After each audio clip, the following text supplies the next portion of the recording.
Bonjour à tous, merci d'être venus aujourd'hui.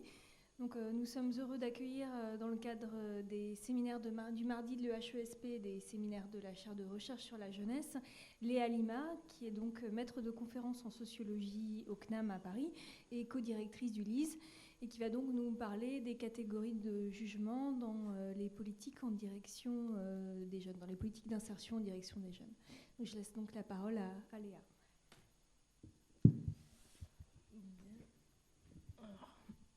Bon, eh bien, bonjour à tous. Merci beaucoup pour cette intervention, cette invitation à intervenir dans cette conférence de la chaire jeunesse. Ce que je vais présenter ici, c'est le résultat, bien sûr, à la fois de 10 années de recherche sur la question de l'insertion des jeunes, des politiques d'insertion des jeunes et de la mise en œuvre de ces politiques, d'une part, mais aussi plus précisément une intervention qui a été élaborée sur la base d'une recherche qui s'est terminée l'an dernier, qui portait sur la construction du jugement dans l'octroi d'aides financières et de droits sociaux divers et variés. L'insertion des jeunes, les jeunes n'étant qu'un secteur particulier parmi 5 autres terrains. Voilà, dans cette recherche, j'ai effectué 2 terrains d'enquête dans des fonds d'aide aux jeunes, donc aide financière que vous connaissez peut-être, qui s'adresse aux jeunes en difficulté sociale et financière entre 18 et 25 ans, aide au projet ou aide à la subsistance. Donc c'est à partir de l'observation de ces commissions, des échanges dans ces commissions d'attribution d'aide financière dans ces 2 départements, et à partir des entretiens avec des conseillers d'insertion en mission locale, que j'ai prolongé finalement une réflexion sur les normes de solidarité publique envers les jeunes, et les jeunes précaires notamment, dans l'État social français. Alors, tout d'abord, je vais peut-être revenir assez rapidement sur ma manière de voir finalement, de réinscrire ces travaux dans une vision un peu plus générale une approche générale de la citoyenneté sociale. Donc, moi, je m'intéresse à l'articulation entre citoyenneté sociale et parcours de vie, avec l'idée que on a eu un mouvement historique de modulation finalement de la citoyenneté sociale, de l'accès aux droits sociaux en fonction du moment du cycle de vie. Et donc, je m'intéresse au processus historique et en même temps pratique d'institutionnalisation du parcours de vie. Donc, la façon dont l'État social contribue à différencier des phases du cycle de vie, différenciation qui se fait sur la base de droits sociaux différenciés. Deuxième caractéristique de mon approche de la citoyenneté sociale, que je déploie à travers mes travaux, c'est aborder la citoyenneté sociale par le bas, donc l'accès aux droits sociaux par le bas, c'est-à-dire se placer au niveau des normes de solidarité publique qui sont mobilisées par les acteurs de la mise en œuvre des politiques sociales, donc les street level bureaucrats, les agents de premier rang, de front office, qui sont dans le face-à-face avec le public. Voilà, avec l'idée que bien sûr les normes qu'ils mettent en œuvre dans leurs décisions, dans les interactions qu'ils ont avec le public, sont imprégnés d'une certaine manière des référentiels des politiques publiques et des dispositifs, mais qu'il y a aussi une grande marge de manœuvre dans la mise en œuvre, voilà, dans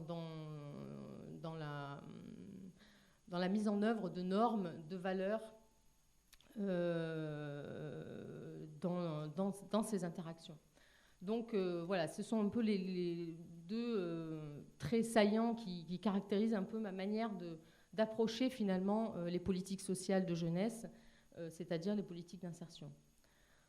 Alors, je voulais revenir d'abord justement sur ce cadre, le cadre un peu général de l'analyse, et qu'est-ce que j'entends par ce que j'ai dit tout à l'heure sur la modulation finalement de la citoyenneté sociale en fonction du moment du cycle de vie.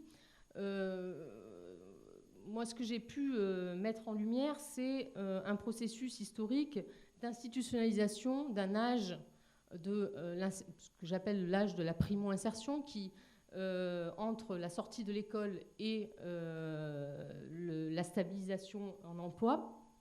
Alors, en effet, ce qu'on peut constater, c'est que les politiques d'insertion pèsent aujourd'hui d'un poids considérable dans les transitions des jeunes Français entre l'école et l'emploi. C'est devenu une composante structurelle, finalement, à la fois d'un point de vue démographique et quantitatif, mais aussi d'un point de vue qualitatif. C'est devenu un élément structurel de cette transition. Alors, on souligne par exemple on peut donner un chiffre, au dernier trimestre de l'année 2011, un quart des emplois des jeunes actifs de moins de 25 ans étaient des emplois aidés, et c'était seulement le cas de 4% dans la population générale. Donc on voit que la transition de l'école à l'emploi se fait de moins en moins sur le mode du gré à gré, mais de plus en plus par des formes d'intermédiation dans lesquelles l'État a gardé une place, l'État dans toutes ses formes, décentralisées notamment, a gardé une place très importante. On constate aussi la structuration de politiques sociales agisées, ce qu'on appelle agisées, on peut faire le parallèle avec des politiques genrées, c'est-à-dire dans lesquelles des politiques sociales qui sont structurées par des bornes d'âge, avec des revenus sociaux réservés à certaines tranches d'âge et dont d'autres tranches d'âge sont exclues, des formes de modulation des revenus, des indemnités en fonction de l'âge, donc une structuration très forte de l'état social, des politiques sociales par l'âge et du coup, par le même coup, des parcours de vie aussi qui sont fortement structurés par ces bornes d'âge. Et puis, troisième aspect, c'est que on a donc une forme de spécialisation de la prise en charge de cet âge de la vie entre l'école et l'emploi par un certain type d'acteur, un acteur qui est devenu incontournable dans le système d'insertion des jeunes, à savoir les missions locales et leurs professionnels, puisqu'ils drainent un nombre très important de jeunes sur cette phase du cycle de vie, et ils deviennent un intermédiaire très important, non seulement entre les jeunes et l'emploi, mais aussi entre les jeunes et toutes les ressources sociales, toutes les politiques sociales auxquelles les jeunes, et notamment les jeunes les plus précaires, peuvent avoir accès. Donc là, de la même manière, on peut donner un ou deux chiffres. On sait que si on prend les données de l'enquête Génération 1998, donc du CEREC qui prend tous les sortants du système scolaire en 1998, on remarquait que 60% des jeunes sortis du système scolaire donc, en 98 étaient passés par une mission locale ou une PAIO avant l'âge des 26 ans. Et si on s'intéresse aux jeunes peu qualifiés, les missions locales sont encore plus, pèsent d'un poids encore plus fort, puisque les jeunes peu qualifiés étaient pour leur part 68% à fréquenter une mission locale lors de leur première recherche emploi, donc sur cette même cohorte. Donc ce qu'on peut dire, c'est que l'accompagnement vers l'emploi, les missions locales d'ailleurs parlent plutôt de prise en charge globale des jeunes, participent du processus d'institutionnalisation du parcours de vie par lequel l'État social modèle le flux des existences individuelles. Alors, on pourrait parler aussi de l'effet normalisateur finalement de cette institutionnalisation, puisque si on fait des enquêtes auprès des jeunes, et notamment les jeunes les plus précaires, finalement cette phase du cycle de vie fait d'entrée-sortie sur le marché du travail d'une forte instabilité sur le marché du travail et de situations en termes d'accès aux droits sociaux très différentes, est devenue, fait partie du déroulement normal de la biographie des individus, c'est-à-dire que les jeunes sortant du système scolaire, et notamment les plus défavorisés, s'attendent à avoir 2-3 ans de galère, comme ils disent, avant de pouvoir accéder à un emploi stable. Alors, donc, comment caractériser ce système de protection sociale juvénile ? Ce qu'on remarque tout d'abord, c'est que il est caractérisé par la faiblesse de droits sociaux opposables. Donc pour les jeunes de moins de 25 ans, faiblesse de droits sociaux opposables qui est compensée d'une certaine manière par la multiplication de dispositifs et de mesures d'insertion qui sont considérés comme des outils à disposition des professionnels accompagnateurs, donc qui sont des mesures, des dispositifs prescrits par des professionnels, des experts de l'insertion. Donc les politiques d'insertion des jeunes se présentent comme un ensemble de ressources sous tutelle publique, des mesures qui doivent être prescrites par des experts de l'insertion des jeunes, et le plus souvent des conseillers en mission locale. Et finalement, ce qu'on remarque dans la construction de la professionnalité des conseillers en mission locale, c'est que l'accompagnement, la notion d'accompagnement qui acte le travail de suivi dans le temps de l'insertion, est devenue indissociable de la prescription d'actions d'insertion que les professionnels appellent dans leur jargon le positionnement. Donc le positionnement, ça renvoie à ça, ça renvoie à l'ouverture de l'accès à des droits sociaux, à des ressources sociales qui sont aussi des formes de protection temporaire pour ces jeunes-là, à des jeunes les plus précaires. Alors, ce qu'on remarque donc là aussi d'un point de vue historique, c'est que les conseillers d'insertion en mission locale ont concentré au fur et à mesure du temps un pouvoir croissant dans l'accès à ces ressources que sont les mesures et les dispositifs, donc jusqu'à avoir une forme de monopole finalement sur la prescription de ces actions, alors que ce ne sont pas des professions réglementées, hein, on n'est pas là dans des professions fermées, notamment par des diplômes d'État, mais au gré de l'institutionnalisation finalement de ces structures que sont les missions locales, les missions locales et les professionnels qui y travaillent ont acquis un pouvoir de plus en plus important, un droit de regard de plus en plus important sur l'accès à ces revenus sociaux pour les jeunes primo-demandeurs d'emploi. Alors c'est vrai en matière de formation professionnelle, et c'est dans ce domaine de la formation professionnelle que ce monopole de la prescription leur a été reconnu le plus précocement.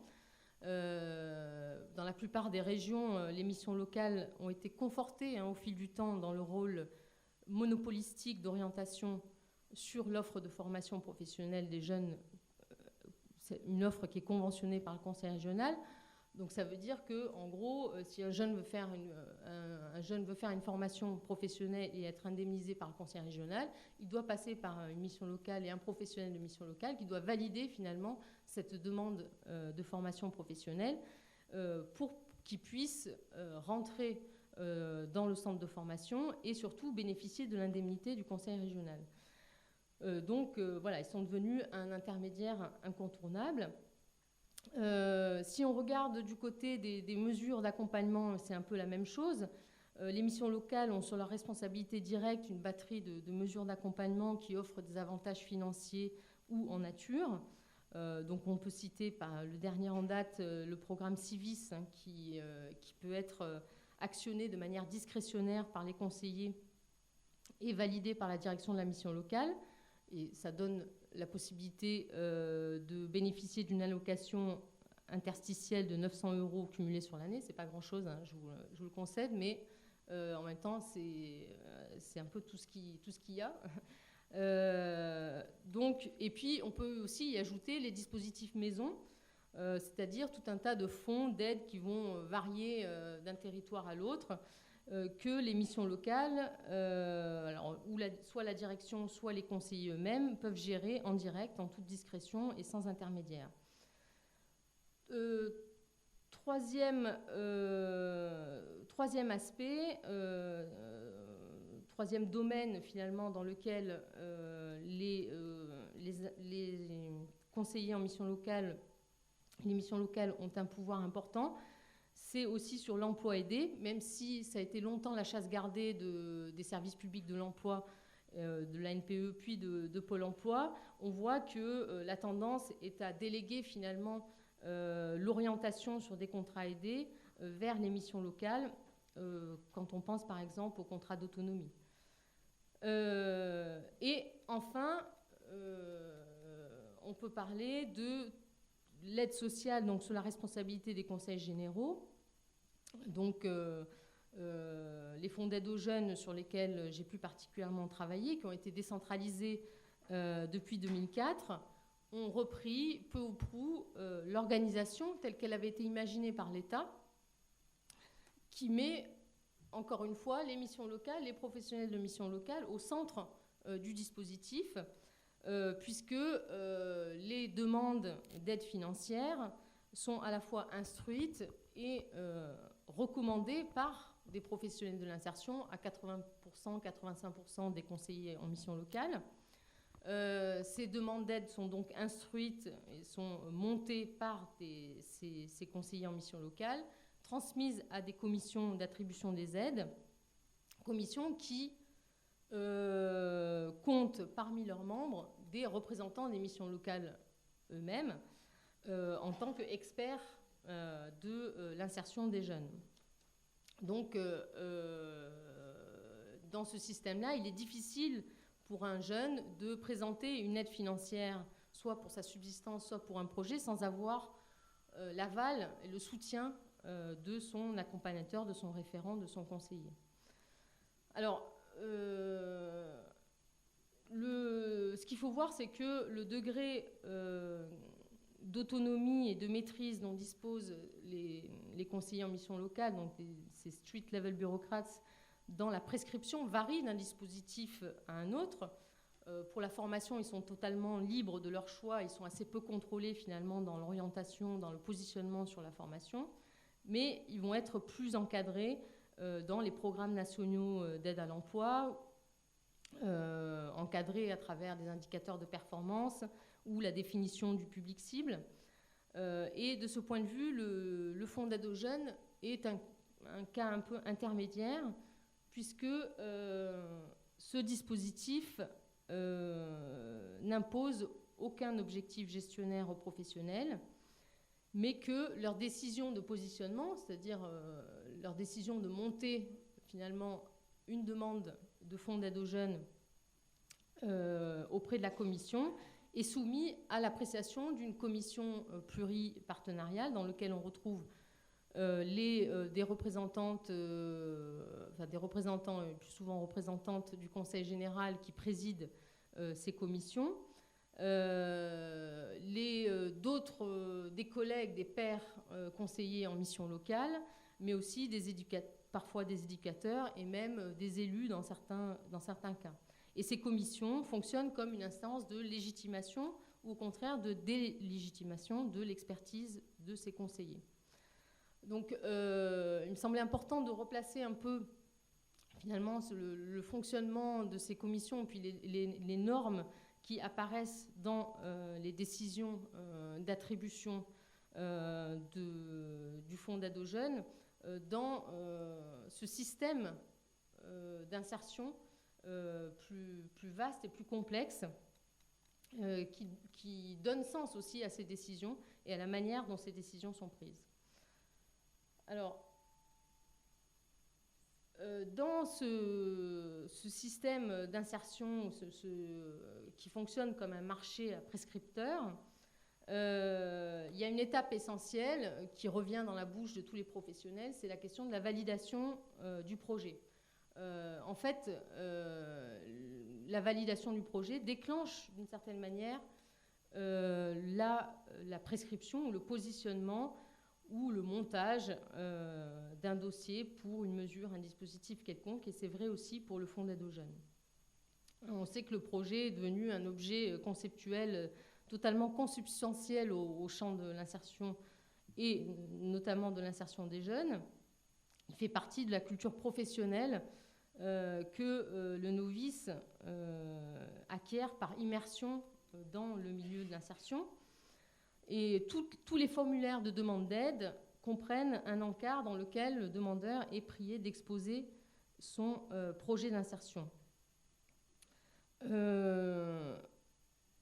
En l'occurrence, le projet d'insertion relève d'une forme d'imposition de problématiques qui incite l'individu à reconsidérer son expérience du point de vue de l'institution d'insertion et en l'occurrence de se faire un sujet planificateur, rationnel de son accès à l'emploi. C'est ça un projet, c'est les étapes finalement que l'individu est appelé à formuler pour accéder, pour aller vers un même objectif qui est celui de l'emploi et de l'emploi stable selon les catégories de l'insertion. Donc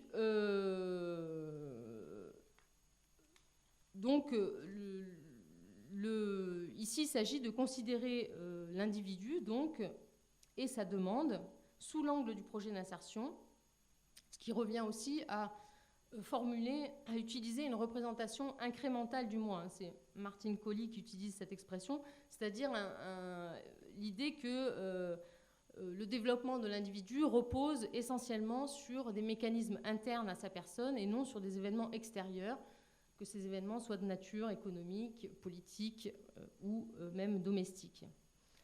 Alors, donc si les jeunes ne l'ont pas fait déjà par eux-mêmes,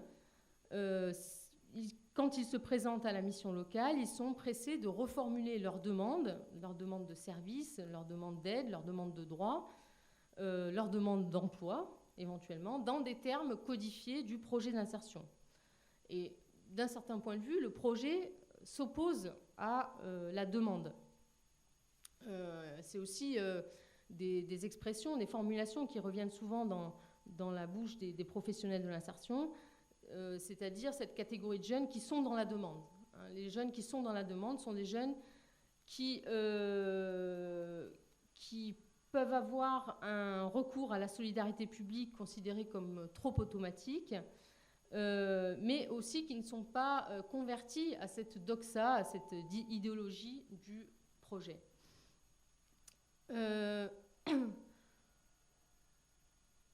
Donc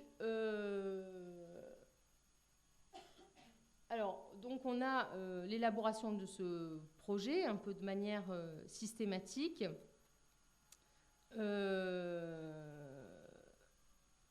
Le projet, en fait, c'est une succession d'étapes qui peut aussi se transformer en succession de dispositifs et de mesures, ou bien de mesures de formation, d'aide financière.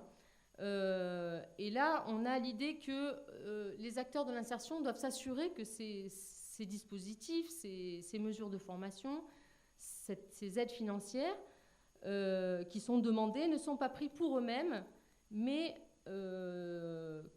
qu'ils sont utilisés pour servir la transformation et le développement de l'employabilité de l'individu. C'est pourquoi on retrouve aussi énormément cette thématique de la cohérence, la question de la cohérence du parcours et du projet, qui revient beaucoup dans la bouche des professionnels de l'insertion. Pour moi, cette idée de cohérence, elle renvoie à l'insertion d'un dispositif particulier dans une chaîne d'étapes considérées comme ayant un lien logique entre elles. Hein, il y a un avant et un après de la mesure. Alors, quand on regarde donc comment, avec quelle catégorie finalement on valide les projets et donc la manière de juger ces projets-là, on se rend compte que cette opération de validation du projet, que ça soit individuel ou collectif, individuel par un professionnel ou collectif dans le cadre des commissions pluripartenariales, c'est une opération qui finalement révèle ce que j'appelle des catégories de l'entendement propres à ce milieu de l'insertion. Alors je prends cette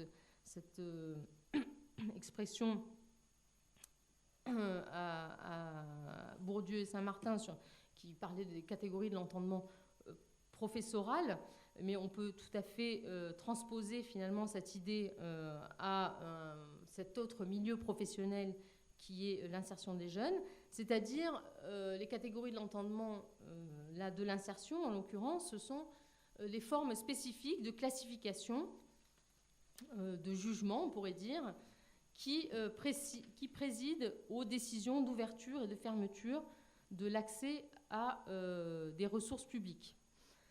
Alors, quelles sont ces catégories ?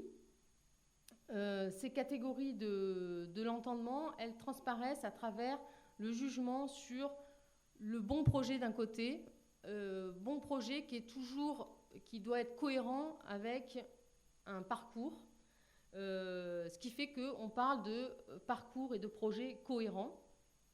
Et donc, ce qui m'a intéressé, c'est de savoir mais finalement qu'est-ce qu'il y avait là-dessous, qu'est-ce qu'un parcours et un projet cohérent aux yeux de ces experts, de ces professionnels de l'insertion des jeunes. Donc, explicitation de ces catégories que j'ai pu saisir à travers des entretiens et à travers les observations et l'enregistrement des échanges en commission, dans les commissions dans lesquelles les acteurs sont appelés à creuser un peu cette question du parcours et du projet cohérent et à lui donner corps, à lui donner sens. Alors,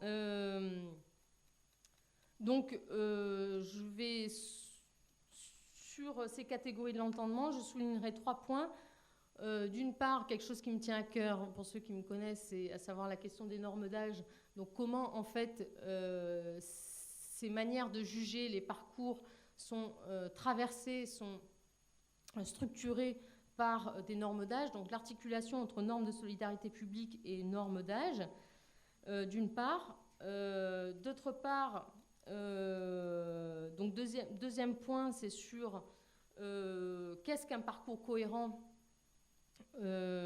et le passage du parcours cohérent au beau parcours. C'est aussi une expression qu'on entend souvent dans les échanges.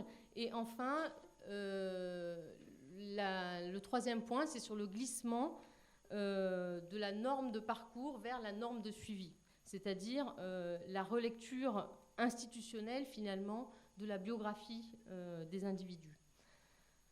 Alors, sur les normes d'âge, je rappelle que l'émission locale accueille les jeunes entre 16 et 25 ans. Et sur cette classe d'âge pourtant limitée, les acteurs opèrent une sous-catégorisation en fonction de l'âge qui définissent des attentes différentes. Et donc, l'appréciation des parcours et des projets est encastrée dans des normes d'âge relativement fortes, avec une borne importante parce qu'elle est aussi finalement inscrite dans le droit, dans la loi, dans des dispositifs particuliers, qui est l'âge de 21 ans. 21 ans, c'est la fin de la prise en charge ASE, c'est un certain nombre de droits qui se ferment et d'autres qui s'ouvrent. C'est une borne qui est reprise dans les indemnités de formation professionnelle. Et on la retrouve ensuite dans des dispositifs plus locaux. Par exemple, dans un des deux départements sur lesquels j'ai enquêté, eh bien, il y a une carte de transport qui s'arrête à 21 ans. Alors pourquoi 21, pas 25 ? Mais on voit que ça structure pas mal l'action les actions d'insertion. Et ça structure aussi, du coup, eh bien, les anticipations, finalement, sur les parcours de la part des professionnels de l'insertion. D'autre part, de manière plus floue, on voit que les échanges font régulièrement référence à l'âge du demandeur, surtout pour les âges extrêmes, c'est-à-dire ceux qui sont proches des bornes inférieures et supérieures, 18 et 25 ans. Donc, par exemple, un jeune de 18 ans et demi est considéré comme tout jeune ou tout jeunot, 18-19 ans, tout jeunot. Et puis, à partir de 22 ans, 23 ans, c'est considéré un peu comme les vieux de l'insertion des jeunes. Et donc, selon cette norme qui leur est appliquée, eh bien, il y a un spectre des possibles plus ou moins large. Et notamment, ça se traduit au niveau de la formation et du jugement sur les projets de formation. Les projets de formation, ils ne doivent pas arriver trop tôt dans le parcours de l'individu. Donc, quand un jeune a 18-19 ans et qui demande une aide pour une formation assez onéreuse, bon, eh bien, ce qui peut revenir, c'est il peut attendre. Il peut attendre et d'abord accumuler de l'expérience. D'abord aller sur le marché du travail et ensuite, il aura, d'une certaine manière, accumulé une forme de droit de tirage sur l'aide à la formation par la suite. Mais en même temps, il ne faut pas trop attendre non plus, parce que l'âge peut être aussi un handicap à partir de 23 ans, 24 ans, un handicap pour l'accès aux formations longues, dans la mesure où l'on considère qu'à partir d'un certain âge, l'accès rapide à l'emploi devient une priorité. Donc on voit que la fenêtre d'opportunité pour l'accès à des financements pour des formations longues et onéreuses et diplômantes est relativement étroite. Alors, deuxième aspect, c'est la vision, les représentations des parcours et les jugements sur les parcours, les catégories, les normes qui finalement transparaissent à travers la validation des projets en commission et par les professionnels. Alors, on a vu que la validation du projet nécessite de la part du professionnel d'évaluer dans quelle mesure un dispositif, donc une formation, un permis de conduire, une aide à un permis de conduire, un emploi aidé, s'insère dans un parcours qui doit garder sa cohérence. Je mets des guillemets parce que c'est vraiment le terme utilisé très fréquemment dans le milieu. Donc la cohérence du parcours est vraiment la notion clé de l'appréciation des trajectoires dans le milieu de l'insertion.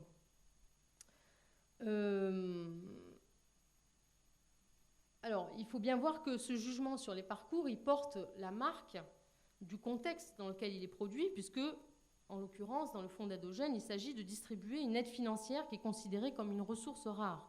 Donc, ce n'est pas un jugement sur un projet comme ça in abstracto, mais bien un jugement, finalement, sur la légitimité du recours à la solidarité publique, à la solidarité nationale, pour accomplir un projet. Parce qu'à la limite, les professionnels conçoivent très bien que tous les projets soient envisageables.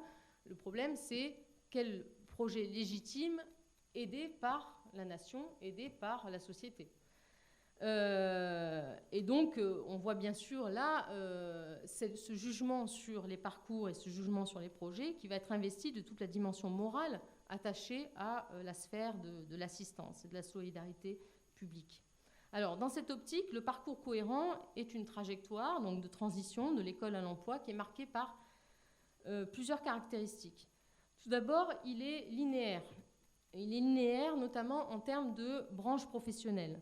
Le parcours cohérent, c'est un parcours qui laisse apparaître une constance dans les orientations professionnelles. C'est un parcours qui n'est pas marqué par la versatilité. Et cette constance, elle renvoie à deux qualités morales attendues des usagers et des demandeurs de la solidarité publique. Première qualité, c'est l'implication du sujet dans son choix professionnel. Et deuxième qualité, c'est la ténacité ou la persévérance. Ces deux formes deux aspects de la même qualité morale. À l'inverse, des trajectoires qui sont marquées par de nombreuses réorientations, l'accumulation de formations dans des domaines divers sont plus souvent l'objet de soupçons et peuvent être sanctionnées par le refus de la demande d'aide. Donc la linéarité est un élément important pour juger d'un parcours cohérent. Deuxième élément d'un parcours cohérent, c'est le principe, c'est qu'il ne déroge pas au principe du work first, travailler d'abord. Donc ce parcours cohérent, il comporte des passages par le marché du travail avant l'inscription, avant la demande d'aide et avant l'inscription dans une formation de niveau supérieur, parce que cette expérience du marché indique un rapport au travail sain, entre guillemets, qui va de pair avec un recours subsidiaire à la solidarité publique. On a souvent des laïus sur le thème du mérite, finalement, mérite qui s'évalue à l'aune de ce rapport au marché, de cette commodification, d'une certaine manière, des revenus. Cette jeune femme, par exemple, je cite verbatim, cette jeune femme qui s'est construite toute seule, qui avait été méritante, qui avait toujours bossé. Bosser, ne pas bosser, c'est quand même une catégorie centrale pour apprécier finalement les trajectoires. Troisième élément, c'est bien sûr le thème de la responsabilisation. Un parcours cohérent témoigne d'un comportement prudent et prévoyant. Alors la prudence, donc l'individu doit faire montre de prudence en s'abstenant de tout ce qu'il croit pouvoir être source de dommages, et il doit être prévoyant en ce qu'il prend des dispositions nécessaires pour faire face à des situations dommageables qu'il envisage. Donc par exemple, on ne démissionne pas d'un emploi, quel qu'il soit,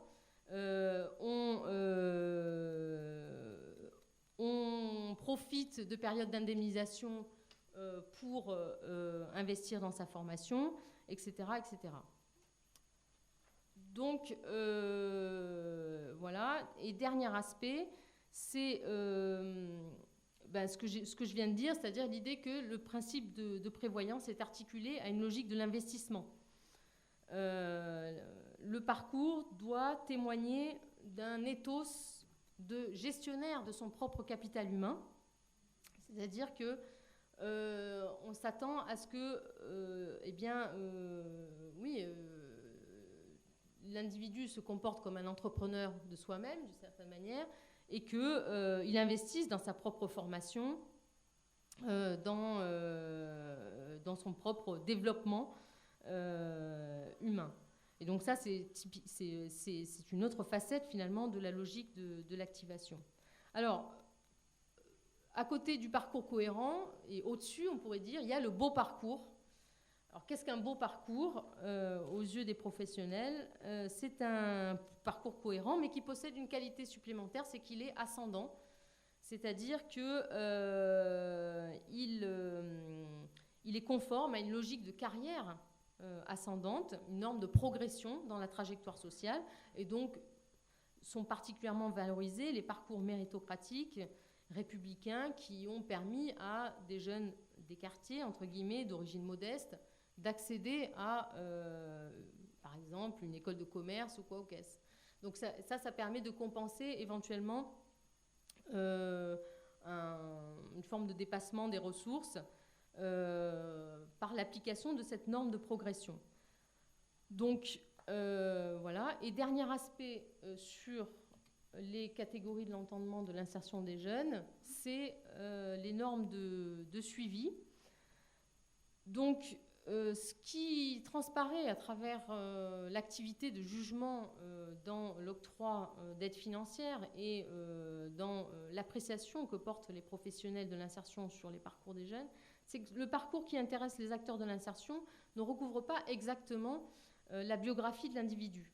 Parce que la lecture qu'ils en ont, c'est peut-être d'abord et avant tout une lecture en termes institutionnels. Ce qu'ils voient, c'est un parcours institutionnel, un parcours du jeune avec l'institution.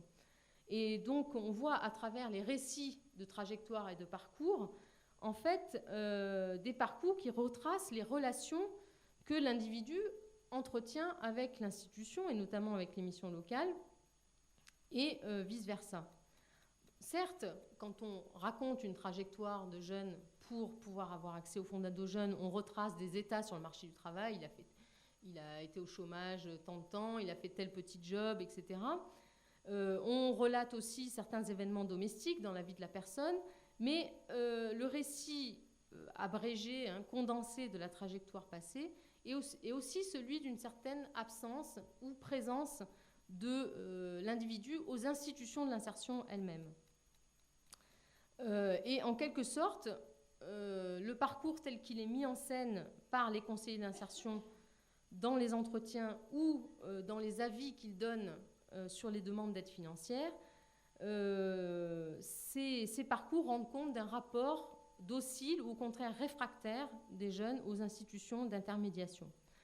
Donc, c'est l'idéal type, l'idéal, on pourrait dire plutôt, du jeune qui répond à toutes les demandes d'entretien, à toutes les demandes de suivi, qui vraiment colle à l'accompagnement qu'on peut lui proposer.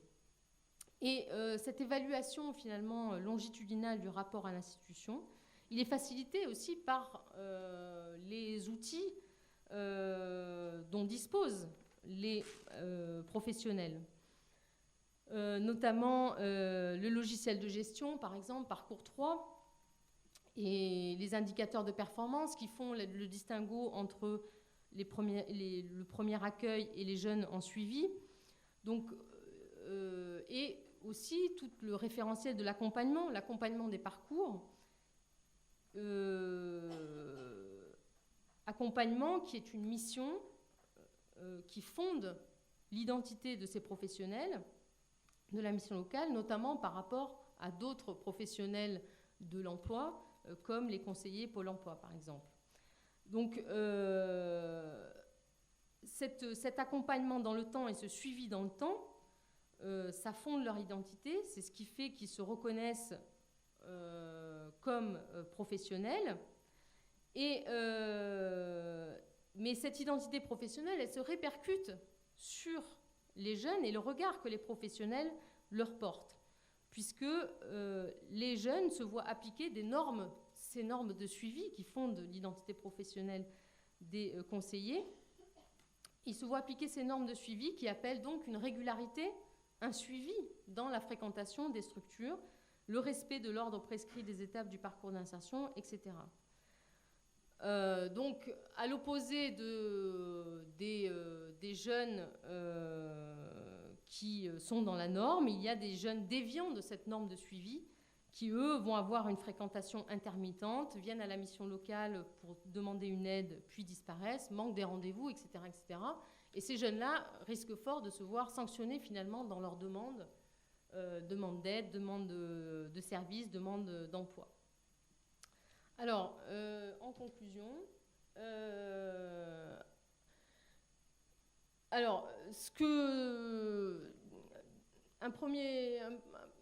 première chose que montrent mes travaux, c'est que du point de vue finalement de la citoyenneté sociale des jeunes, c'est qu'il y a un problème d'imprévisibilité, d'instabilité finalement dans l'accès aux ressources. C'est-à-dire qu'un jeune arrivant dans une mission locale ou un service quelconque aura beaucoup de mal à savoir au préalable si il va être si sa demande, si on va répondre à sa demande et s'il va pouvoir avoir accès aux droits qu'il réclame.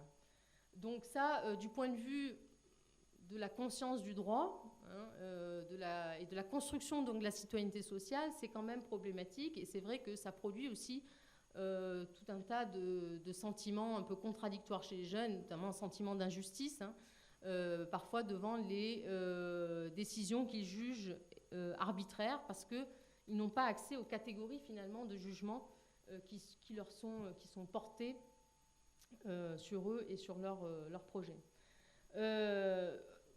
En même temps, on voit qu'il y a un ensemble cohérent de codes, de normes, de valeurs partagés par un grand nombre d'acteurs du milieu professionnel et qui forment un ensemble, qui peut donner une vision cohérente finalement des normes de solidarité publique à l'égard des jeunes et des jeunes les plus précaires. Et troisième aspect, c'est que on a là bien à travers ces décisions au jour le jour, ces décisions quotidiennes, on voit émerger une figure du jeune citoyen, la construction d'une vision d'un homme ou d'une femme bien au comportement citoyen. Ce comportement citoyen, c'est un comportement qui est conforme à une norme de recours à la solidarité publique qui est imposée d'une certaine manière par les institutions. Voilà, je vous remercie pour votre attention. Je peux répondre à vos questions.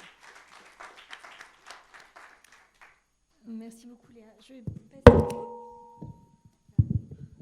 passer la parole à la salle pour les questions. Je pense qu'on a 5 minutes, il y a un cours après à 14h.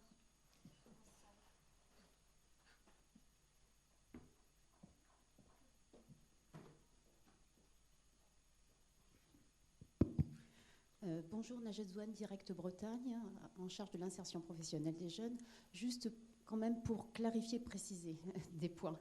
Ce ne sont pas les missions locales qui ont demandé à être prescripteurs, c'est l'État et les collectivités locales qui proposent... Non, mais parce qu'il y a eu, dans la manière de présenter, voilà, l'État et les collectivités locales ont proposé à certains acteurs d'être prescripteurs, tout cela pour avoir une vision globale de l'accompagnement et donc sur certains dispositifs.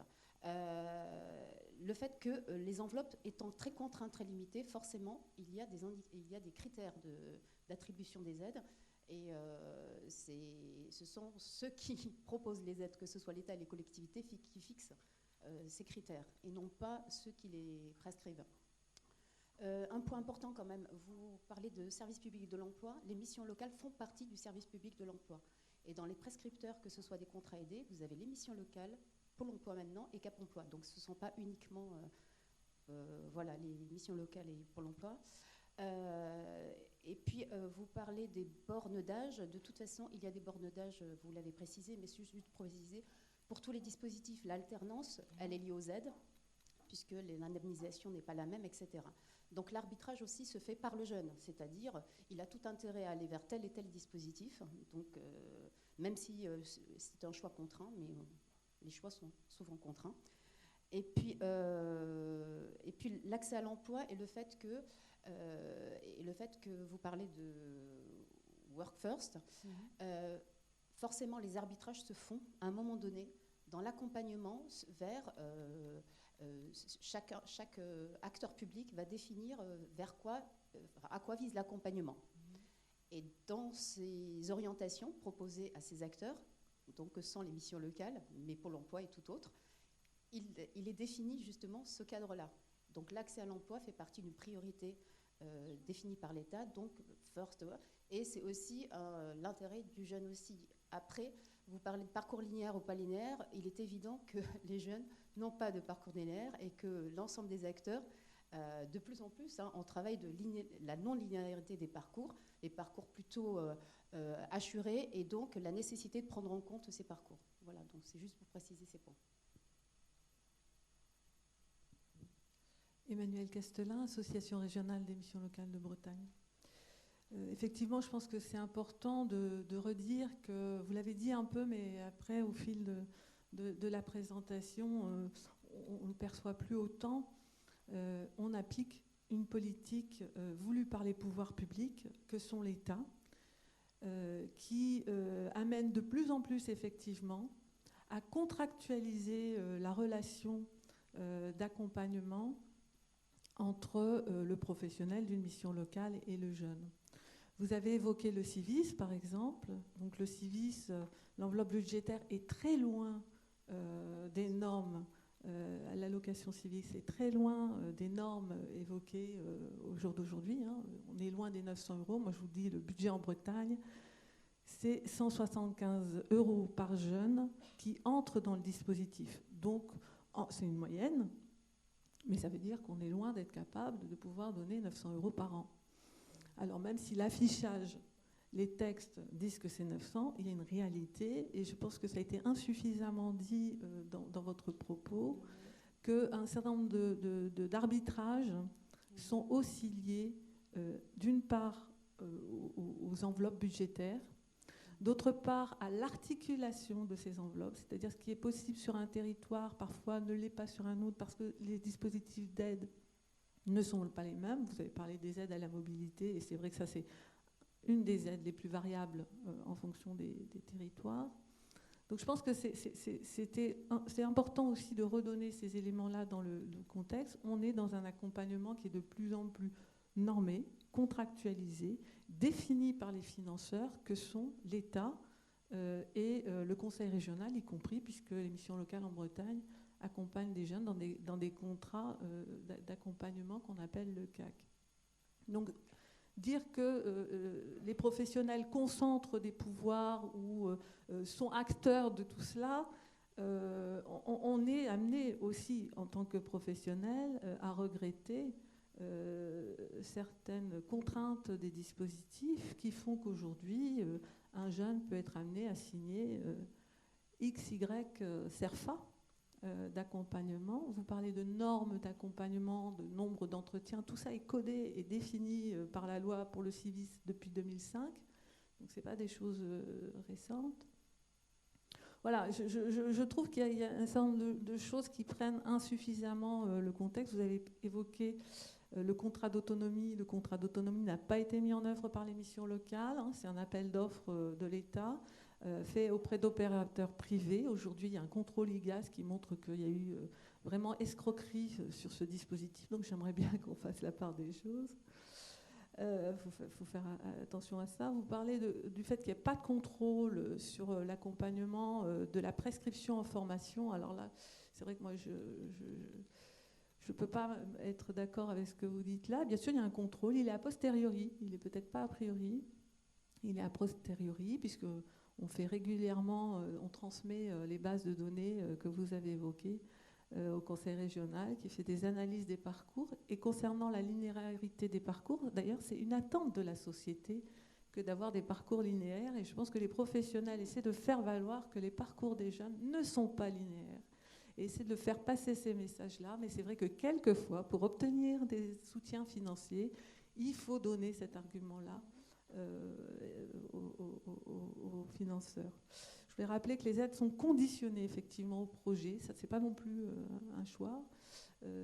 Aujourd'hui, toutes les aides sont conditionnées au fait que le jeune doit effectivement faire, entre guillemets, preuve de démarche active et d'être en action par rapport à ce projet. Enfin voilà, j'avais beaucoup de choses à dire, notamment aussi sur les niveaux d'accompagnement. On a un logiciel, c'est vrai.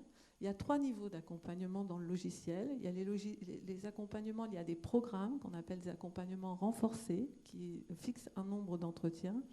On a les accompagnements appui-conseil, on a les accompagnements dits ponctuels. Donc il y a aussi plusieurs formes d'accompagnement possibles, même si aujourd'hui les financeurs concentrent leur financement sur de l'accompagnement dit renforcé. Et peu de financeurs financent l'accompagnement ponctuel. Voilà, je voulais aussi revenir sur les notions d'imprévisibilité des jeunes. Enfin, j'ai beaucoup de choses, de réactions, mais c'est un peu court, je pense. Et Léa, on te laisse. Oui. Alors, bon, je vais pas tout reprendre, mais il y a quand même 2 choses qui me semblent importantes par rapport au propos central que j'ai voulu développer ici. Bon, en fait, ça revient toujours à la même question, c'est sur la question de où se produisent les normes et quel est le rapport des individus et en l'occurrence des professionnels aux normes qui sont édictées pour leur travail. Alors, moi, j'ai une vision un peu différente de la vôtre, c'est vrai, aussi parce que je m'inscris un peu dans un temps long, donc sur l'évolution finalement des dispositifs d'insertion et de la place des acteurs de la mise en œuvre des politiques d'insertion dans ce système-là.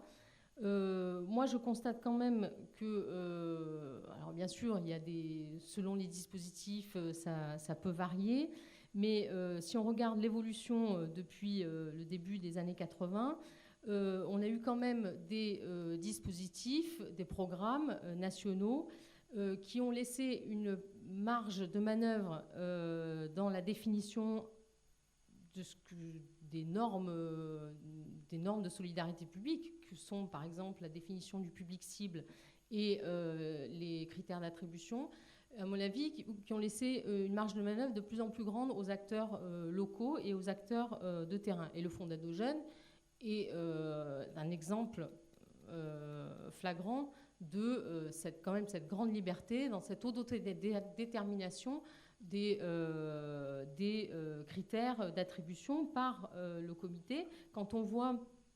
on a fait sur 35 règlements intérieurs, quand on regarde les règlements intérieurs, le degré de précision finalement des critères d'attribution et du ciblage du public est très faible. Donc finalement, les normes, elles s'élaborent chemin faisant, par une forme de jurisprudence, et donc les acteurs de la mise en œuvre, et notamment les professionnels, sont assez moteurs finalement dans la construction de ces normes au fil du temps.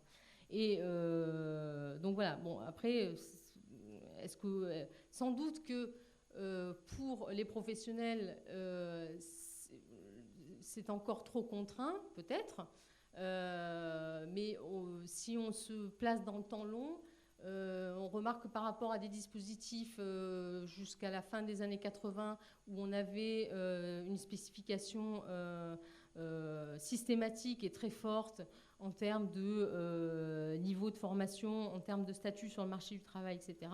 Petit à petit, il y a eu quand même une ouverture, mais ce qui était aussi pensé comme étant très utile parce que ça permet d'être plus ajusté finalement aux besoins locaux, etc. Donc ça d'une part, et d'autre part, là où on peut peut-être avoir un désaccord, c'est sur le degré d'adhésion à ces normes-là. Bon, c'est difficile à évaluer, mais les moyens qu'on a d'évaluer ça, c'est à travers les entretiens avec les professionnels, sans rentrer en essayant de décadrer par rapport au fonds d'aide aux jeunes et au cadre spécifique de l'attribution du fonds. Moi, j'ai l'impression que quand même, cette question, cette organisation finalement du travail autour du projet, autour voilà, de la construction finalement d'un parcours avec les normes du milieu, elle est relativement partagée. Alors il y a des profils différents, je n'ai pas pu rentrer dans le détail bien sûr, selon la génération de conseillers, etc. On peut avoir des positionnements différents. Bon, donc bon, là moi en 3 quarts d'heure, c'est vrai, hein, j'y suis allée à la hache, je le reconnais parfaitement, mais